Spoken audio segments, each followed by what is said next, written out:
everybody, welcome back to Living Traditions Homestead. Well, I am in the kitchen again today working on green beans.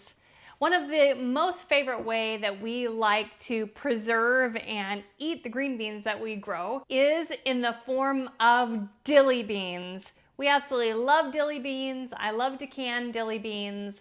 This morning, Kevin and I did a harvest of green beans in the greenhouse. We are growing bush green beans in the greenhouse, two separate varieties. We are growing contender green beans and jade green beans. They both have produced very well for us this year, and I actually have many meals worth already that have been blanched and frozen, put into the freezer for the winter. So today it makes perfect sense for me to make and can up some dilly beans, and I thought it would be a great time for you guys to join me here in the kitchen for some preserving. As you can see, I have gotten a head start already on filling some of these jars with the green beans and the other things that I'm going to be putting inside of there. Today I hope to can 8 pints of dilly beans. I've already gotten 4 packed in there and a half, so 4.5. Hopefully I have enough green beans left to fill the rest of the 3.5. So this is a very simple process. I'm going to go over with you the ingredients that are going to go in each one of the jars, kind of the process of how I'm going to be filling these jars, and then we'll move on to the liquid that we need to make that will go inside of here as well. I'm going to be using wide mouth jars and regular mouth jars. I'm actually out of the wide mouth jars here in the house. So rather than going to get more, I decided just to move on to regular mouth. They're both just fine to use. So in each one of these jars, I am going to be putting a flower from out in the garden, a dill flower.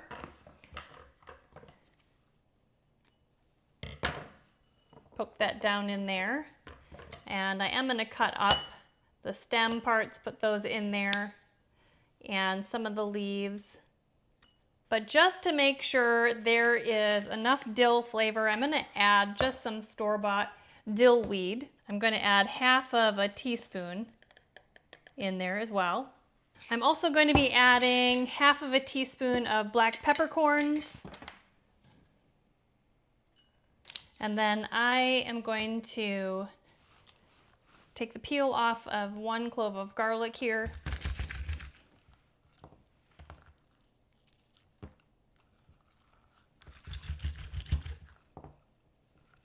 I'm going to smash it with a knife and put that in the jar. So those are the things that we are going to put inside the jar before the beans. Now in most cases, we like our dilly beans to be basically long beans that are canned inside of this dill mixture.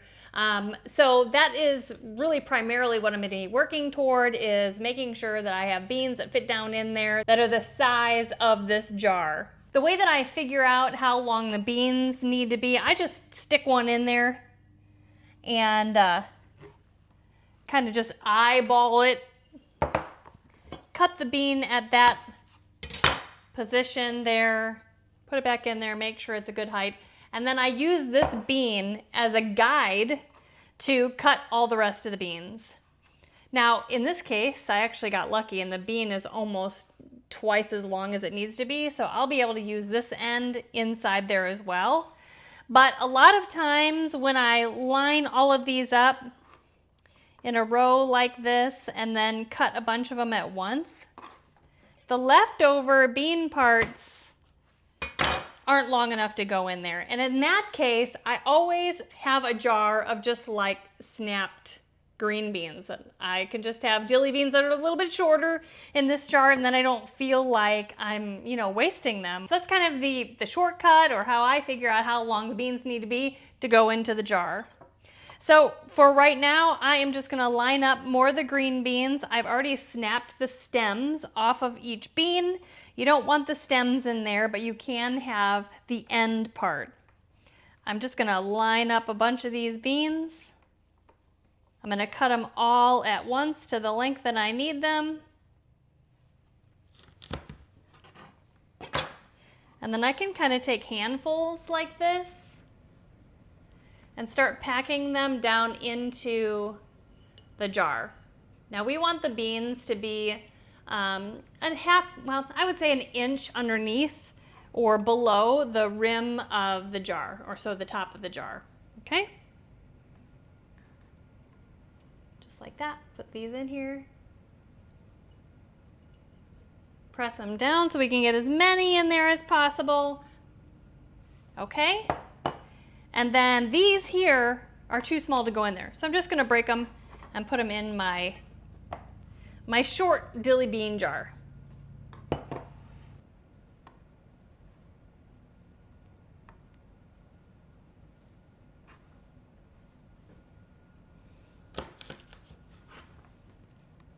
Take a handful of them like that and put them in the jar.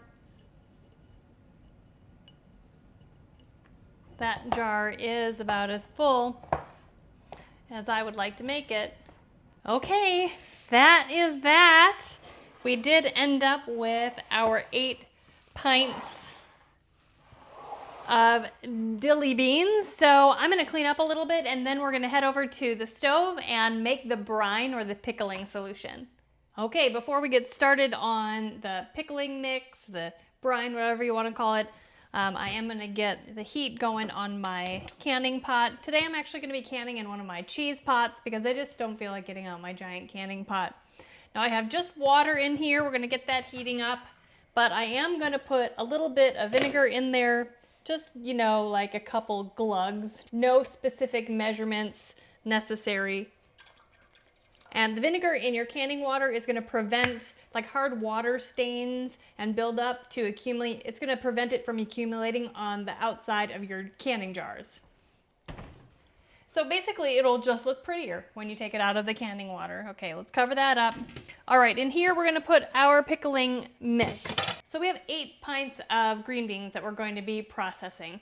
We need to plan for at least 8 cups of liquid to fill those pints. We're expecting that the green beans and everything have already taken up 1 cup of space in each jar. So we need to plan for 8 cups of total liquid in our pickling mix. Now, a pretty standard vinegar to water ratio for pickling green beans and really a lot of other things is 50% vinegar and 50% water. Now, I have 4 cups of water in this measuring cup. I'm gonna put that in here.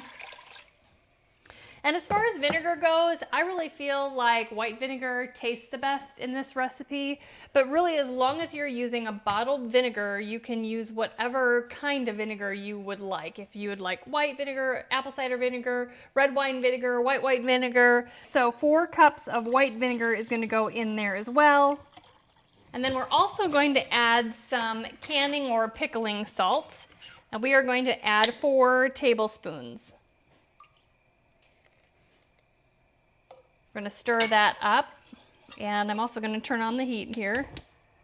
We do want to bring this to a boil. Once the salt is dissolved, we can cover this with a lid and then just wait for it to come to a boil, and then we'll start using it to fill up the jars.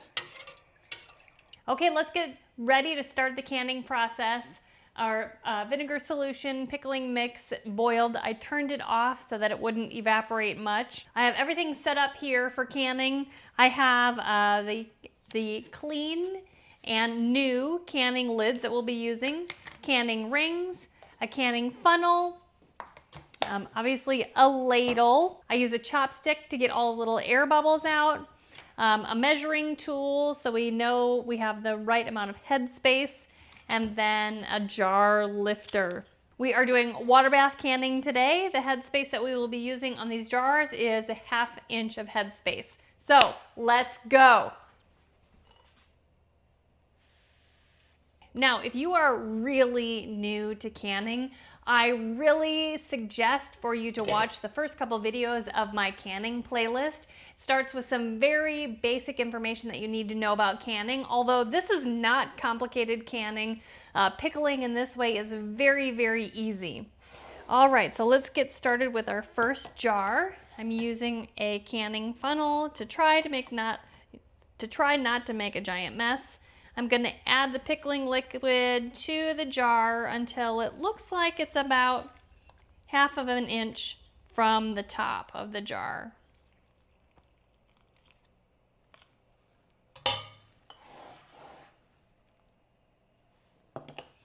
I'm going to use my chopstick to just move things around inside of there and get all of the air bubbles out. I'm going to check the headspace with my measuring tool here. Oh, 1/2 inch. It's like I've done this a time or two. Now I'm going to use this damp cloth to wipe off the rim of the jar to make sure that there's no food or debris on there, just to make sure that we get a good seal. I'm going to put on our brand new clean canning lid, use a canning ring, and screw it on there. And I'm going to turn it to finger tight, which means not super tight, but not loose at all. Okay, that is filled. We can put this right into the canning pot. Looks like the water is hot, but not boiling, and that's okay. I'm going to turn it off for now. We'll turn it back on when we get all the jars in there. Now we're going to start over. Ladle the liquid into the jar, up to 1/2 inch from the top.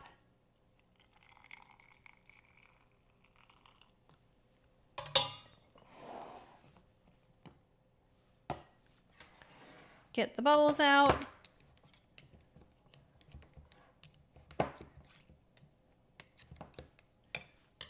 Check the headspace. It's like I know what I'm doing over here or something. Okay. Regular mouth lid. Canning ring into the canning water. So we're going to do the same exact thing 5 more times until they're all filled and into the canning water. The last jar is going in. Now my water level is a little bit too high. You need to have at least 1 inch of water above your jars, but mine is so high when it boils it's going to kind of boil over. So I'm going to scoop some of it out, dump it into the sink. I'm going to get my measuring tool, and I'm going to make sure that there's at least 1 inch of water. There's way more than that, so I'm going to take out a little bit more. That's better. I'm going to put the lid on and turn on the stove on high. Now, these jars will need to process for 10 minutes. The processing time does not start until the water inside your canner is boiling. So once it starts boiling, we can set the timer. Now also, because my altitude is higher than 1,000 feet above sea level, I actually need to add 5 minutes. So most of you will process your dilly beans for 10 minutes, but I will process mine for 15. Once the timer goes off, that they're done, I'm actually going to turn off the heat and remove the lid for 5 more minutes. That just allows things to calm down a little bit before I take them out of the canner. The jars are all done processing. They're so beautiful when they come out of the canner. I always make sure to put them on a nice towel on the counter just to make sure that there's not a huge temperature difference between the counter and the glass jars that could make the jars break when they come out of the canner. It's just too much work for them to break at this point. You guys, I'm so happy that you joined me today to can up some dilly beans, one of our favorites. I hope it's one of your favorites as well. I do want to let you know that the recipe that I followed today is in the Ball Complete Book of Home Preserving, which you can find in our Amazon shop. Lots of recipes in this book. I absolutely love it. You can see how many markers I have in this book. So check it out if you would like to have a bunch of canning recipes for this harvest season. If you're enjoying videos like this, I would sure love for you to hit the subscribe button. And remember, the best way for you to help us here at the homestead is just to share our videos. Until next time, thank you so much for stopping by our homestead. Take care and God bless.